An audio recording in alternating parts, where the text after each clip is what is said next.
D'abord, vos résultats trimestriels, les premiers depuis que vous avez dévoilé votre plan Conquête 2015, ça n'a pas traîné. Les premiers résultats semblent là, avec un chiffre impressionnant, 200 millions de clients dans le monde pour la première fois.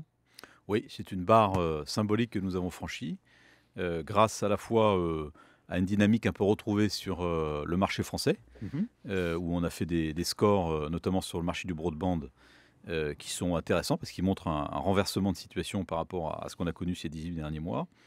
On a été aussi aidé naturellement pour passer cette barrière des 200 millions de clients par, le dynamisme de nos activités dans les pays émergents, notamment en Afrique, hein. L'ensemble de la zone Afrique-Moyen-Orient, a fait une croissance de près de 10 au troisième trimestre 2010. Je crois que ça justifie, amplement, le choix qui a été fait, de porter un peu la priorité dans les investissements, du groupe, dans cette zone, Afrique-Moyen-Orient. Et vous dites, parce que vous n'avez pas peur, on fera 300 millions de clients en 2015. Comment et où? C'est vrai que c'est un objectif qu'on s'est tous donné collectivement, de viser cette barre de 300 millions de clients, en 2015. Ça veut dire quand même pratiquement 5 de l'humanité, hein, donc c'est quand même une barre, haute.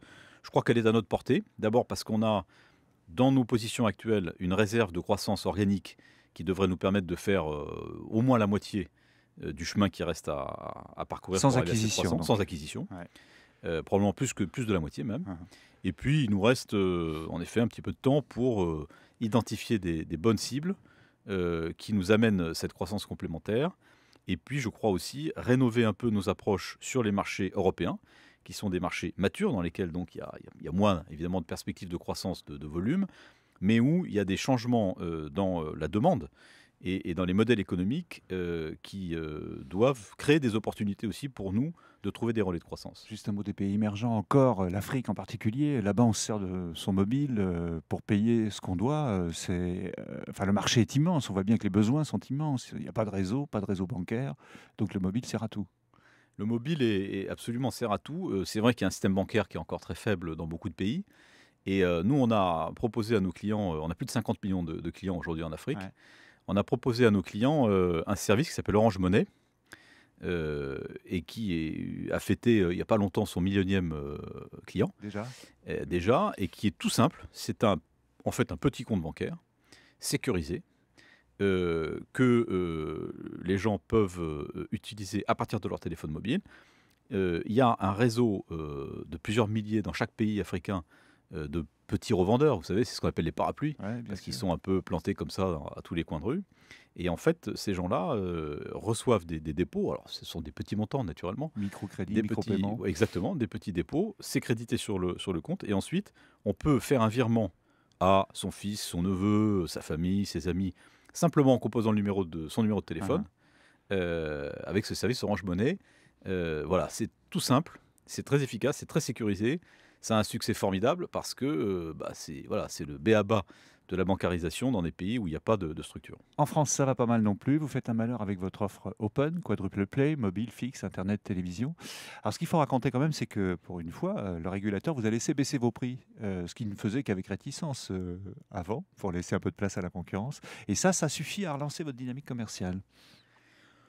Oui, je crois que, le régulateur et l'autorité de la concurrence, parce qu'il Mhm. y a Les deux. nous sommes clairement, suivis et surveillés, je dirais, par, à la fois le régulateur et l'autorité de la concurrence, est arrivé assez naturellement, aujourd'hui au sentiment que les choses ont changé. On n'est plus à l'ouverture du marché à la concurrence. Aujourd'hui, il y a des acteurs qui sont forts, qui sont solides, qui sont bien installés et je pense qu'il y a un peu d'abus à considérer que nous sommes encore un acteur dominant sur ce marché du fixe, du broadband. Mhm. Mhm. Je rappelle quand même que depuis le début de l'année 2009, la part de conquête de nouveaux abonnés du France Télécom Orange en France s'est baladée entre 15 et 20 Oui, Donc donc quand on les est à autres se 15 partageaient le reste. Mhm. voilà, quand on est à 15 de part de marché, on ne peut pas considérer qu'on est dominant. Donc, alors par ailleurs, il y a un des acteurs du marché, Bouygues, qui a lancé l'année dernière une offre dite de quadruple play, c'est-à-dire, comme vous l'avez dit, 4 offres en une, en particulier une offre mobile jointe à une offre fixe. Cette offre a eu un grand succès et nous, on arrive après. Ouais. Donc, c'est sur la base d'un avis positif d'ailleurs de l'autorité de la concurrence qu'on a pu lancer cette offre. Elle remporte, c'est vrai, un grand succès. Je peux vous donner un chiffre d'ailleurs qui montre cette dynamique. À fin septembre, on était à peu près à 100 000 clients. À fin octobre, on est à 200 000. Donc, cette dynamique se poursuit.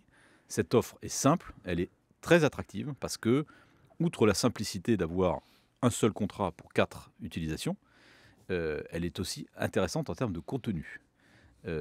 Et donc, je pense qu'aujourd'hui, les clients ne s'y trompent pas, ils savent faire des comparaisons, il y a des tas de moyens de faire des comparaisons, il y a des sites partout sur le web qui permettent de faire ces comparaisons. Je crois qu'aujourd'hui, réellement, cette offre open est une offre très attractive et on est très heureux, en effet, qu'elle rencontre ce succès auprès du public. Alors merci à l'autorité de la concurrence, merci au régulateur, mais peut-être pas merci à l'État qui, lui, bien qu'étant actionnaire, ne vous ménage guère. C'est un peu des taxes en veux-tu en voilà en ce moment. La TVA à plein pot sur le triple play, la taxe professionnelle remplacée par une taxe sur les réseaux. Est-ce que vous avez le sentiment d'être à la tête d'une vache à lait, vous et les autres opérateurs en fait? J'ai le sentiment que notre secteur contribue beaucoup, et peut-être qu'on atteint un peu les limites dans ce domaine, à régler les problèmes de finances publiques de l'État, que je connais bien, comme vous le savez. De par votre passé, oui, bien sûr. Il y a peu.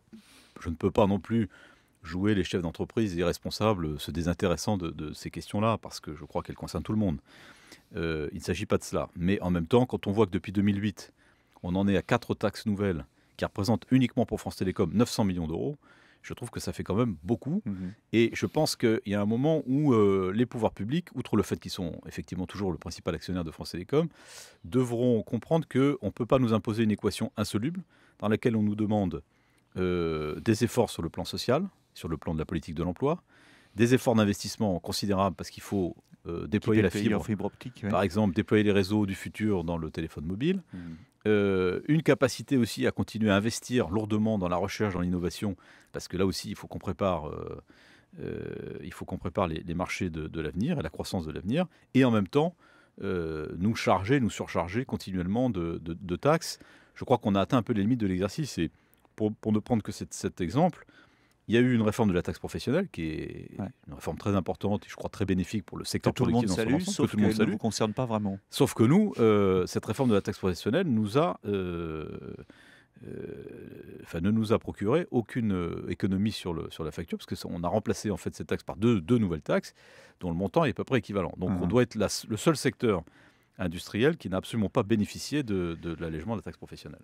Je voudrais qu'on parle d'Apple. Apple a vendu 14 millions d'iPhones au dernier trimestre. C'est vraiment une force de frappe considérable. Et alors, c'est pas confirmé, mais on lui prête le projet de vouloir vendre maintenant aussi des abonnements téléphoniques sur son Apple Store. Donc de vous contourner. Est-ce que ça vous inquiète? Bon, moi je dirais, la première chose que je voudrais dire quand même, c'est qu'il y a des liens forts et fructueux, historiques, entre Apple et France Télécom Orange. Je vais juste vous donner un chiffre. Nous sommes aujourd'hui le groupe Orange.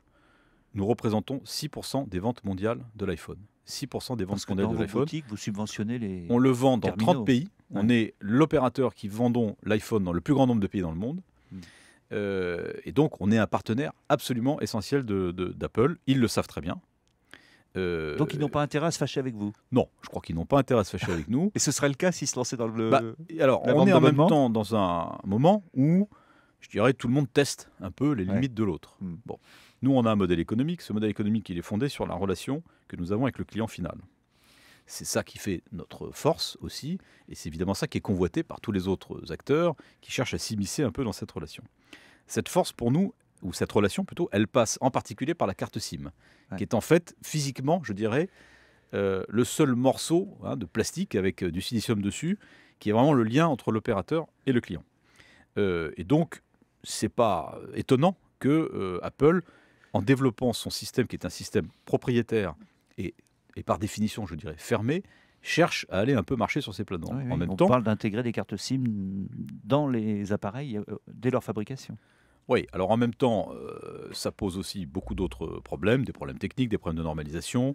Et dans le dialogue, je dirais, tout à fait franc et encore une fois fructueux que nous avons avec Apple, nous et les autres opérateurs d'ailleurs, parce qu'on n'est pas tout seul non plus, on aura bien l'occasion d'expliquer nos points de vue à Apple.